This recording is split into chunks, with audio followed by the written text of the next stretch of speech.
Diqqat qiling, O'zbekistonga qancha miqdorda mobil telefonlar olib kirish mumkinligini bilasizmi? Agar O'zbekistonga samolyotda kirib kelayotgan bo'lsangiz, 2 donagacha. Agar poyezdda, avtotransportda yoki piyoda ravishda kirib kelar ekansiz, u holda har 6 oyda bir marotaba 1 donagacha telefonlarni bojsiz olib kirishingiz mumkin. Darvoqe, jismoniy shaxslar tomonidan olib kirilayotgan telefonlar tovarlarni bojsiz olib kirishning cheklangan normalardan oshmasligi kerak. Ya'ni samolyotda kelsangiz $2000gacha, poyezdda kelsangiz $1000gacha, avtotransportda yoki piyoda ravishda kirib kelar ekansiz, $300gacha tovarlarni bojsiz olib kirish mumkinligini eslab qoling.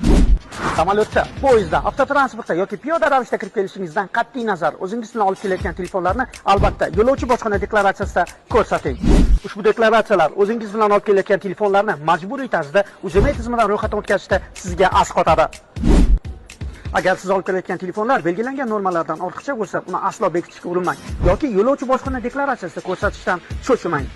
Chunki endilikda belgilangan me'yorlardan ortiqcha olib kelingan telefonlarning bojxona to'lovlari ham, ro'yxatdan o'tkazish to'lovlari ham UZM tizimi orqali amalga oshiriladi. Buning uchun bojxona qo'mitasining ma'lumotlar bazasi mazkur tizimga integratsiya qilindi. Agar UZM tizimida siz olib kelgan telefonning bojxona rasmiylashtiruvdan o'tganligini tasdiqlovchi ma'lumotlar mavjud bo'lmasa, u holda telefon qiymatining 30% miqdorida bojxona to'lovlarini to'lashingizga to'g'ri keladi. Shundan so'nggina qurilma tizimdan ro'yxatdan o'tkaziladi. Ungacha esa telefondan foydalana olmaysiz.